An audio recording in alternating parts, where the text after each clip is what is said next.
চাওক ইতিমধ্যে যদিও কৈছে নগাঁও আৰক্ষীয়ে যে তেওঁলোকে অভিযান আৰম্ভ কৰিছে, তেওঁলোকে তাৎক্ষণিকভাৱে এই যিটো আন দুটা পলাতক অভিযুক্তক তেওঁলোকে গ্ৰেপ্তাৰ কৰিব, কিন্তু পাপৰি ইয়াৰ মাজত বহুখিনি কথা শেহতীয়াকৈ পোহৰলৈ আহিছে। সেই কথাবিলাক অতি স্পৰ্শকাতৰ, সেই কথাবিলাক অতি আচলতে মৰ্মান্তিক, আৰু সেই যি খিলঞ্জীয়া বিৰোধী কিছুমান কথা ইয়াত পোহৰলৈ আহিছে। মই প্ৰথমে আচলতে ঘটনাস্থলী কিছু দৃশ্যাংশ দেখুৱাব বিচাৰিছোঁ।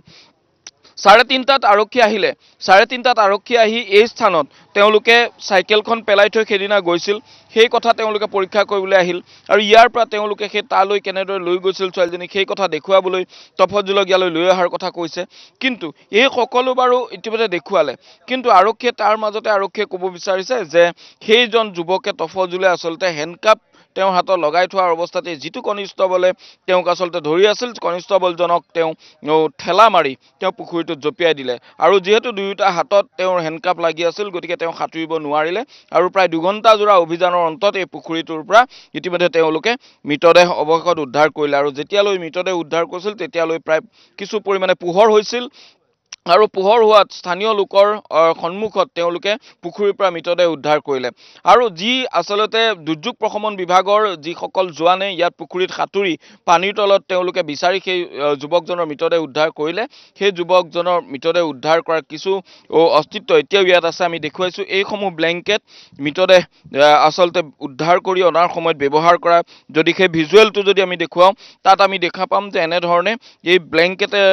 আচলতে মেৰিয়াই সেই মৃতদেহটো তাৎক্ষণিকভাৱে ইয়ালৈ উঠাই অনা হৈছিল এইফালেৰে, আৰু এতিয়াও এই ব্লেংকেটসমূহ ইয়াত পৰি আছে। কিন্তু এতিয়া ইয়াৰ লগতে এটা কথা আহি পৰিছে যে কালি পাপৰি আমি যেতিয়া পোনপটীয়া সম্প্ৰচাৰ ইয়াৰ পৰা কৰিছিলোঁ, সেই সময়ছোৱাত আমি দেখুৱাইছিলোঁ যে ইয়াত কিছু সংখ্যালঘু লোকৰ যিটো তেওঁলোকে ইয়ালৈ আচলতে ভাসমান তেওঁলোক একোজন শ্ৰমিক, তেওঁলোকে ইয়ালৈ ক'ৰবাত কেইদিনমান শ্ৰমিক হিচাপে থাকিব, তাৰপিছত পুনৰ তেওঁলোকে ইয়ালৈ আহি এই যিটো ইটা ভাটা, এই ইটা ভাটাটোত তেওঁলোকে ইতিমধ্যে কাম কৰিছিল, আৰু ইটা ভাটাটোত তেওঁলোকে শ্ৰমিক হিচাপে কাম কৰা সেইসকল শ্ৰমিক, অস্থায়ী শ্ৰমিক যিসকলৰ ঘৰ ইয়াত নহয়, তেওঁলোকে কিন্তু ইয়াত আহি এইসমূহ ঘৰত ইটা ভাটাৰ কাষৰ যিবিলাক ঘৰ, টিঙৰ ঘৰ দেখা পাইছে, সেই ঘৰবিলাকত কিন্তু তেওঁলোক ইয়াত থাকি তেওঁলোকে ইয়াত শ্ৰমিক হিচাপে কাম কৰিছিল। ধিংবাসীৰ কালি দাবী আছিল যে এনেধৰণৰ অস্থায়ী শ্ৰমিকসকলে ইতিমধ্যে ধিং ত্যাগ কৰিব লাগে, কাৰণ তেওঁলোকে ইয়াত গোজালি মেলে। যেনেদৰে ইয়াত দেখা পোৱা গৈছে কাষতে এটা আচলতে গ্ৰেজিং লেণ্ড আছিল, সেই গ্ৰেজিং লেণ্ডটো ইয়াৰ পৰা নাতি দূৰৈত, অৰ্থাৎ যিগৰাকী ভিক্টিমৰ ঘৰ পাৰ হৈ গৈয়ে এটা গ্ৰেজিং লেণ্ড আছিল, সেই চৰকাৰী ভূমিখিনিত এতিয়া এনেধৰণৰ যিসকল ইয়াত শ্ৰমিক হিচাপে ধিঙলৈ আহে, শ্ৰমিক হিচাপে ধিঙলৈ অহা লোকসকলে সেই গ্ৰেজিং লেণ্ড দখল কৰিলে। আৰু যি দুজন অভিযুক্ত এতিয়া পলাতক, সেই দুইজন অভিযুক্ত কিন্তু সেই গ্ৰেজিং লেণ্ডটোৰে বাসী, অৰ্থাৎ এই কথাটোৱে প্ৰমাণ কৰে যে সেই গ্ৰেজিং লেণ্ডলৈ যি দুজন এতিয়া অভিযুক্ত, দুইজন অভিযুক্তই অন্য জিলাৰ পৰা আহি ইয়াত তেওঁলোকে খোপনি পুতিছিল, অন্য জিলাৰ পৰা আহি ইয়াত তেওঁলোকে বাস কৰিছিল, আৰু ইয়াত বিভিন্ন ধৰণৰ অপৰাধমূলক কাম কাজ কৰি পলাই গৈছিল। কাৰণ ইয়াত তেওঁলোকৰ স্থায়ী ঠিকনা, যদিও তেওঁলোকে ঘৰ সাজি লৈছে, কিন্তু ইয়াত তেওঁলোকৰ স্থায়ী বাসিন্দা নহয়, তেওঁলোকৰ পৰিয়াল ইয়াত নাই, তেনেধৰণৰ বহু এনে লোক আছে। সেই লোকসকলৰ ক্ষেত্ৰত আপুনি ভাবি চাওক যে এখন সত্ৰ, যে নাম দামদুমীয়া সত্ৰ, আৰু নাম দামদুমীয়া সত্ৰৰ ভিতৰত এগৰাকী কিশোৰীক এনেধৰণৰ দলবদ্ধভাৱে ধৰ্ষণ কৰা হ'ল, আৰু এই সত্ৰ ভূমিত, পবিত্ৰ ভূমিৰ তেওঁলোকে অপবিত্ৰ কৰিলে, আৰু ইমান নিকৃষ্ট মানসিকতাৰে কাম কৰা সকল কোন? কাম কৰা সকল এনেধৰণে ইয়াৰ যিসকল স্থায়ী মুছলমান লোক আছে, যিসকল ইয়াৰ অভিবাসী মুছলমান, সেই মুছলমান লোকসকল কিন্তু নহয়, তেওঁলোকে কিন্তু এই অপৰাধ কৰা নাই। কালি তেওঁলোক প্ৰতিবাদ কৰিবলৈ আহিছে। যিখন গাঁৱত তেওঁ টিউচন কৰিবলৈ গৈছিল, সেই গাঁওখনো কিন্তু তেনে একাংশ লোকৰ বাসিন্দাৰ, কিন্তু সেইসকল লোককতো কোনেও সন্দেহৰ আঙুলি তোলা নাই, সেইসকল লোকলৈ কিন্তু কাৰো প্ৰশ্ন উত্থাপন হোৱা নাই। কিন্তু যিসকলে এনেধৰণে আহি অস্থায়ী ৰূপে আহি ইয়াত বাস কৰিছে, তেওঁলোকক ইয়াৰ পৰা ত্যাগ কৰিবলৈ দিয়া হৈছিল, আৰু এতিয়া সকলো ঘৰ খালী। আমি এই ঘৰসমূহ দেখুৱাইছোঁ, এই ঘৰসমূহ চাওক, টিঙৰ ঘৰসমূহ, এই ঘৰসমূহ ইতিমধ্যে খালী কৰি সকলো শ্ৰমিক কালি নিশাই ইয়াৰ পৰা পলাই গৈছে, কাৰণ যিকোনো মুহূৰ্তত তেওঁলোকৰ এই সন্মুখৰ যিকেইটা ঘৰ, তাৰ উপৰি কিছু আগলৈ যদি আমি জুম কৰি দেখুৱাবলৈ চেষ্টা কৰোঁ, তাতো দেখা পাব এইসমূহ অস্থায়ী শ্ৰমিক থকা একোটা ঘৰ, আৰু এই ঘৰসমূহৰ পৰা যিসকল লোক আছিল, যিসকল শ্ৰমিক আছিল, তেওঁলোকে ইতিমধ্যে পলায়ন কৰিছে। গতিকে পলায়ন কৰাৰ প্ৰয়োজন কিয় আহিলে? ইয়াৰ পৰা ত্যাগ কৰিবলৈ দিয়া হৈছিল তেওঁলোকে নিশাৰ ভাগত ইয়াৰ পৰা পলায়ন কৰা অৰ্থটো কৰবাত নহয় কৰবাত তেওঁলোক অপকৰ্মৰ লগত জড়িত কৰবাত নহয় কৰবাত তেওঁলোকে কিবা নকৰিবলগীয়া কাম কিছুমানৰ লগত জড়িত যি কাৰণে তেওঁলোকে ইয়াৰ পৰা নিশাৰ ভাগত পলাবলগীয়া হৈছে গতিকে এই কথাটো প্ৰশাসনে গুৰুত্ব দিয়ক আজিৰ তাৰিখত যদিও ইতিমধ্যে মুখ্যমন্ত্ৰীগৰাকীয়ে কৈছে ডিজিপিয়ে কৈছে সকলোৱে কৈছে কিন্তু তেতিয়াহ'লে সেই চৰকাৰ থাকোঁতে ইয়াত যিখিনি চৰকাৰী ভূমি আছিল তাত পকী ঘৰ ইলেক্ট্ৰিচিটিৰ খুঁটা ক'ৰ পৰা আহিল সেইখিনি চৰকাৰী অনুদান তাক কোনে দিছিল চৰকাৰী অনুদান দিয়াসকল কোন সেইখন চৰকাৰে এতিয়া আজিৰ তাৰিখত এগৰাকী কিশোৰী এনেধৰণৰ পৰিৱেশ এটা হোৱাৰ পিছত পৰিস্থিতি হোৱাৰ পিছত পাপৰি ক'লে নহ'ব সেইসকল লোকক ঘৰ দিয়া সেইসকল লোকক বিদ্যুতৰ যোগান ধৰা চৰকাৰী ভূমিত কাৰ পৃষ্ঠপোষকতাত এইবিলাক কথা হৈছিল গতিকে আজি কাৰোবালৈ দুখ ঠেলি লাভ নাই দুখটো সকলোৱে বুজিব লাগে যে আচলতে ঘটনাটো ক'ত হৈছে যদি নিজৰ ভোট বেংক তৈয়াৰ কৰাৰ স্বাৰ্থত যদি কোনোবাই তাত এনেধৰণে একাংশ লোকক তাত আচলতে চৰকাৰী ভূমিত অবৈধভাৱে ঘৰ সাজিবলৈ দিয়া অবৈধভাৱে চৰকাৰী আবণ্টিত ঘৰ দিব চৰকাৰী আবণ্টিত বিদ্যুৎ যোগান ধৰিব গতিকে তাৰ পিছত আজিৰ তাৰিখত জোৰ পুৰি হাত পালে তেওঁলোকে এই কথা ক'লে নহ'ব এতিয়াও হাতত সময় আছে চৰকাৰী ব্যৱস্থা লওক কঠোৰ হওক চৰকাৰ আমি এই কথাটো এই মুহূৰ্তত ক'ব বিচাৰিছোঁ আমি কিছু আগলৈ যাম একাংশ লোক আহিছে বিভিন্ন দল সংগঠনৰ লোক আমি তেওঁলোকৰ লগত কথা পাতিম কি ক'ব বিচাৰিব তেওঁলোকে আচলতে এই গোটেই ঘটনাটোক লৈ এই পুখুৰীটোৱে কাল হ'ল আৰু এই পুখুৰীটোত পৰিয়ে তেওঁ ইতিমধ্যে তেওঁক বচাবৰ বাবে অন্তিম মুহূৰ্তটো যেতিয়া তেওঁ জঁপিয়াইছিল আৰক্ষীয়ে চেষ্টা কৰিছিল এইসমূহ ব্লেংকেট দি তেওঁ যিহেতু বহু সময় ধৰি পানীত পৰি আছিল গতিকে পানীত ঠাণ্ডা পানী গতিকে পানীত পৰি তেওঁ কিছু পৰিমাণে হেৰি হ'ব পাৰিবি আৰক্ষীয়ে ব্লেংকেট আনিছিল ব্লেংকেট আনি তেওঁৰ ওপৰত ব্লেংকেটে মেৰিয়াই তেওঁক কিছু তাপ দিবলৈ চেষ্টা কৰিছিল SDRFৰ লোকসকলে আৰু কিন্তু অৱশেষত যেতিয়া চিকিৎসালয়লৈ লৈ যোৱা হ'ল তেওঁক মৃত ঘোষণা কৰিলে কিন্তু মৃত ঘোষণা কৰিলেও এই যিখিনি কথা এই কথাবিলাক ইয়াৰ পৰা এই স্থানৰ পৰা ইয়াত নিশাৰ 10 বজাৰ পিছত ইয়াত প্ৰৱেশ কৰিবলৈ দিয়া নহয় কাকো প্ৰৱেশ কৰিবলৈ দিয়া নহয় কাৰণ কোনোবা এজন ইয়াত লাঠি লৈ ৰাতি পাপৰি বিশ্বাস নকৰিব এইখন ধিং টাউন ঘোষিত চৰকাৰীভাৱে ঘোষিত এখন টাউন আৰু এই টাউনখনৰ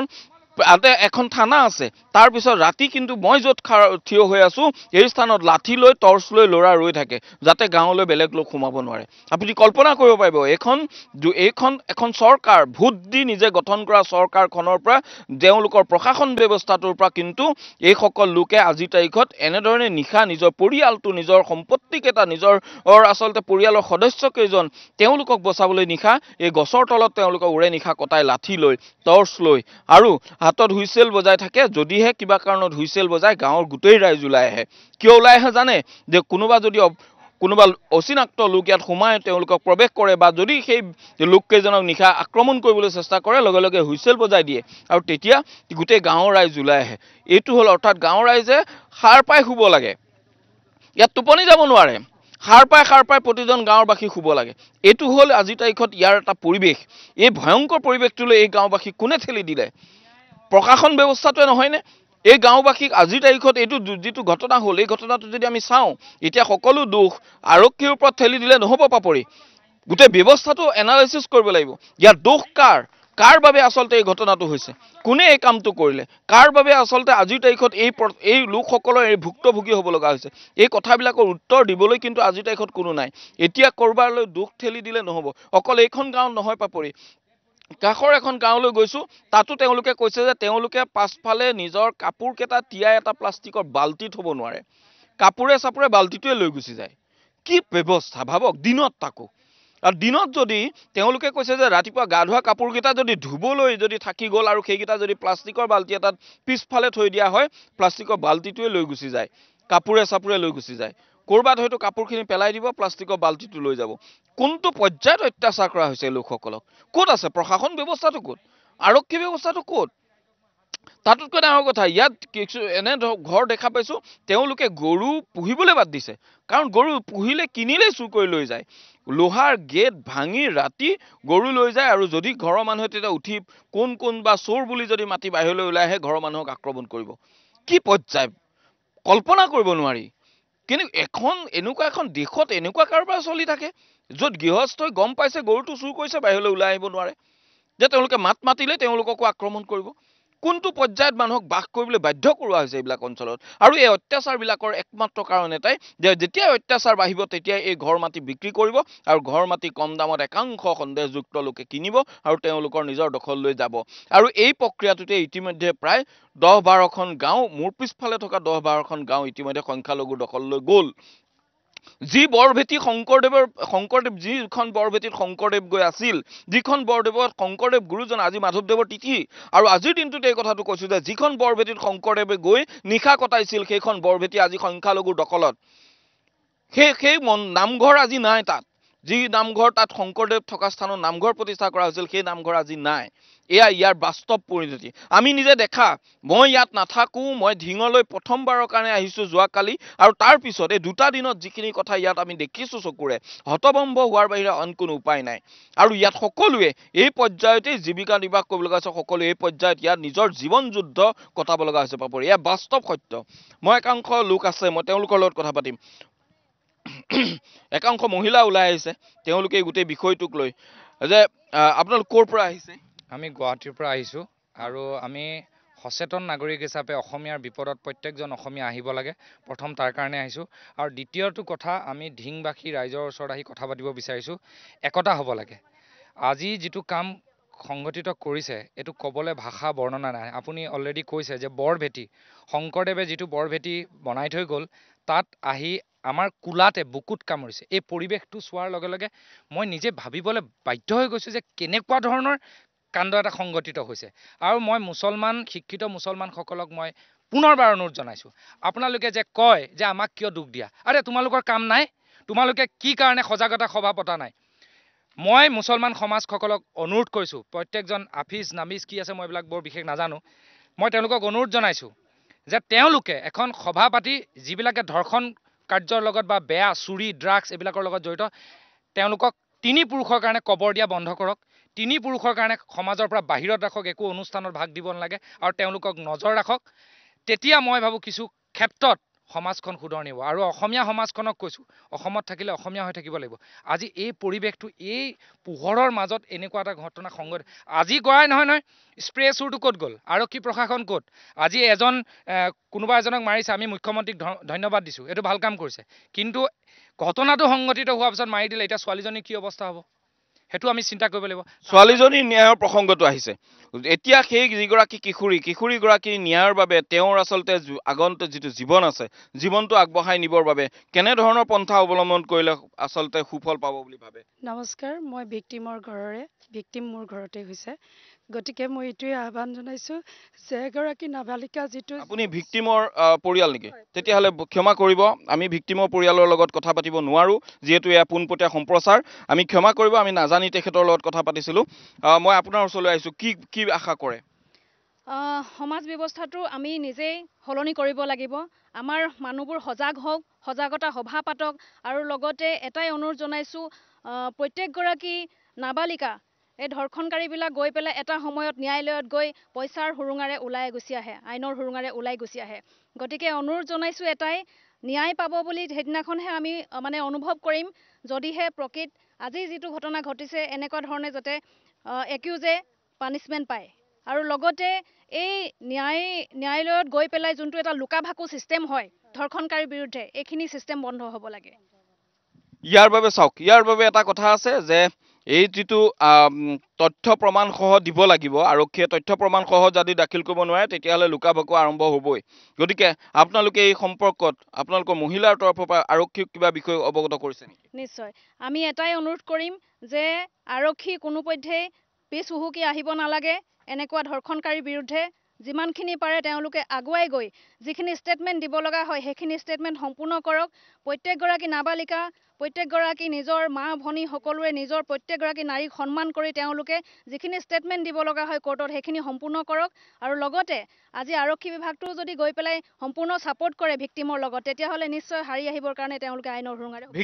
ভিক্টিমৰ ভৱিষ্যত জীৱনৰ বাবে এগৰাকী 14 বছৰীয়া কিশোৰী তেওঁ এটা দীঘলীয়া জীৱন পৰি আছে গতিকে তেওঁ জীৱনটো আগবঢ়াই লৈ যোৱাৰ ক্ষেত্ৰত কেনে ধৰণৰ ব্যৱস্থাৰ প্ৰয়োজন আছে বুলি ভাবে এতিয়া কথা হ'ল কি ভিক্টিমজনী যোনেই নহওক লাগিলে তেওঁ এটা মানসিক চাপত সদায় ভুগি থাকে পৰিয়াল কেন্দ্ৰিক এটা তেওঁৰ নিজৰ মানে এটা সন্মানৰ কথা চিন্তা কৰি সদায় ভয় খাই থাকে গতিকে এই ক্ষেত্ৰত আমি সকলোৱে মিলি পেলাই তেওঁলোকৰ হৈ কি কৰিব পাৰোঁ এক সহযোগিতা আমি নাৰী হিচাপে কি কেনেকুৱা ধৰণে সহযোগিতা কৰিব পাৰোঁ কেনেকুৱা ধৰণে কাউন্সেলিং দিব পাৰি আৰু অন্যান্য কথাবোৰ চিন্তা কৰি আমি প্ৰত্যেকটো মুহূৰ্তত তেখেতক ছাপোৰ্ট কৰিব লাগে তেওঁৰ এটা দীঘলীয়া জীৱনটোৰ বাবে এটা সুকীয়া ব্যৱস্থা চৰকাৰীভাৱে হোৱাৰ প্ৰয়োজনীয়তা অনুভৱ কৰে নেকি আপুনি নিশ্চয় প্ৰয়োজন আছে উঠি অহা ছোৱালী গোটেই জীৱনটো তাই পৰি আছে তাইৰ স্বাস্থ্য তাইৰ শিক্ষা দীক্ষা সকলো ক্ষেত্ৰতে গভৰ্ণমেণ্টৰ যি স্কিম আছে তাৰ ভিতৰত ভৰাই পেলাই তাইক যাতে সকলো ক্ষেত্ৰতে আগবাঢ়ি যাবৰ কাৰণে সুবিধা কৰি দিয়ে চৰকাৰক সেইটোৱে আমি আহ্বান জনাম আৰু পুলিচৰ যিটো কেছ ডায়েৰীটো ষ্ট্ৰং নহ'লে আচলতে কেছটো ষ্ট্ৰং নহয় গতিকে পুলিচে যাতে সেইখিনি ক্ষেত্ৰত সহায় কৰে কেছ ডায়েৰীটো যাতে পুৰা ভালকৈ বনায় মানে যিটো কেছ ডায়েৰীৰ সুৰুঙাৰে যাতে আইনৰ পৰা তাইক মানে ন্যায় দিয়াত যাতে প্ৰব্লেম নহয় ধন্যবাদ আৰু পাপৰি ইয়াৰ লগতে আৰু কেইবাটাও প্ৰসংগ আছে এইসকল লোক আৰু আমি তেওঁলোকৰ লগত কথা পাতিলোঁ কিন্তু এটা কথা পাপৰিৰ লগতে ক'ব লাগিব যিটো আজি পুৱাৰ ভাগত যিটো পুৱতি নিশা যিটো ঘটনা সংঘটিত হ'ল পাপৰি মোৰ পিছফালে থকা পুখুৰীটোত পৰি ইতিমধ্যে মূল অভিযুক্ত একোজন যিজন গ্ৰেপ্তাৰ হৈছিল তেওঁৰ মৃত্যু ঘটিল ইয়াৰ লগত পাপৰি কেইবাটাও প্ৰসংগ আহি পৰিব প্ৰথম কথাটো হ'ল যে কোনোবাই এই বিষয়টোক এক্সট্ৰা জুডিচিয়েল কিলিং বুলি বা ইতিমধ্যে অৱগত কৰিব পাৰে এক্সট্ৰা জুডিচিয়েল যদি কিলিং হয় যদি বা সেই বিষয়টো যে গোটেই আচলতে যুৱকজনৰ মৃত্যুৰ বিষয়টো যদি এক্সট্ৰা জুডিচিয়েল কিলিং নহয় সেই কথাটো আদালতত আৰক্ষীয়ে প্ৰমাণ কৰিব লাগিব আদালতত আৰক্ষীয়ে প্ৰমাণ কৰিবৰ কাৰণে আৰক্ষীয়ে কি ব্যৱস্থা গ্ৰহণ কৰিব আৰু তাৰ সমান্তৰালকৈ যদিহে এক্সট্ৰা জুডিচিয়েল কিলিং হৈছে সেয়া আমি কেতিয়াও তাৰ লগত মানি নলওঁ আৰু তাৰ লগত আমি কেতিয়াও এই ব্যৱস্থাটোৰ লগত বা এক্সট্ৰা জুডিচিয়েল কিলিঙৰ লগত আমি ND24 কেতিয়াও নাই পূৰ্বতেও নাই আজিও নাই এইটো কথা স্পষ্ট কিন্তু কথাটো যদি এক্সট্ৰা জুডিচিয়েল কিলিং নহয় আকস্মিকভাৱে যুৱকজনৰ মৃত্যু হৈছে তেতিয়াহ'লে এই ব্যৱস্থাটোৰ প্ৰতি আৰক্ষীয়ে কেনেদৰে কোৰ্টত উপস্থাপন কৰিব তাৰ ওপৰত বিষয়টো গুৰুত্বপূৰ্ণ বিবেচিত হ'ব 2 নম্বৰ কথাটো হ'ল যে এক্সট্ৰা জুডিচিয়েল কিলিঙৰ এই গোটেই বিষয়টো সোমাই পৰাৰ লগতে আৰক্ষীয়ে যুৱকজনৰ মৃত্যু সন্দৰ্ভত আৰু এটা গোচৰ ৰুজু কৰিব লাগিব যুৱকজন যে আহি মৃত্যু মুখত পৰিলে তাৰ কাৰণে এটা অতিৰিক্ত গোচৰ ৰুজু কৰিব লাগে আৰু হেতু আৰক্ষীয়ে নিজাববীয়াকৈ ৰুজু কৰিব লাগে আৰু সেই ৰুজু কৰাৰ লগতে আৰক্ষীয়ে এই বিষয়টো যিজন কনিষ্টবলক ইতিমধ্যে তেওঁ হাতৰ পৰা যুৱকজন গৈ পানীত পৰিল তেওঁৰ বিৰুদ্ধে আৰক্ষীয়ে ব্যৱস্থা গ্ৰহণ কৰিব লাগে তেওঁৰ কৰ্তব্যত গাফিলতিৰ অভিযোগ এটো কৰ্তব্যৰ গাফিলতিৰ অভিযোগক তেওঁ ৰিজাৰ্ভ ক্লজ হওক বা তেওঁ যিকোনো ধৰণৰ তেওঁৰ বিৰুদ্ধে এটা শাস্তিমূলক ব্যৱস্থা হ'ব লাগে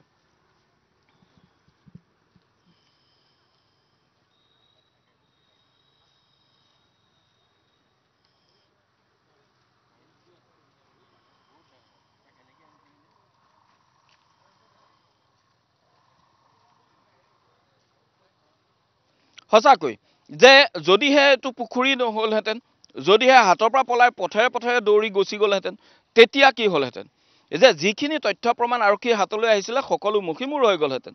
গতিকে আৰক্ষীয়ে দৌৰিত বাৰু ধৰিব নোৱাৰে পুখুৰীত পানীত পৰিল জপিয়াই বাৰু ধৰিব নোৱাৰে কিন্তু কথাটো হ'ল যে তেওঁলোকে SDRFক মাতিলে SDRFক আনি তেওঁলোকে ইয়াৰ পৰা তেওঁ উদ্ধাৰ কৰিলে আৰু উদ্ধাৰ কৰি তেওঁ ইতিমধ্যে মৃতদেহ মৰণোত্তৰ পৰীক্ষাৰ বাবে প্ৰেৰণ কৰিলে কিন্তু ইয়াৰ লগতে আৰক্ষীয়ে এই বিষয়সমূহত গুৰুত্ব দিব লাগিব এই মুহূৰ্তলৈকে আমাৰ হাতলৈ অহা খবৰ মতে কিন্তু কনিষ্টবলজনৰ এগেইনষ্টত যে তেওঁ কৰ্তব্যত গাফিলতিৰ অভিযোগত কোনো গোচৰ ৰুজু হোৱা নাই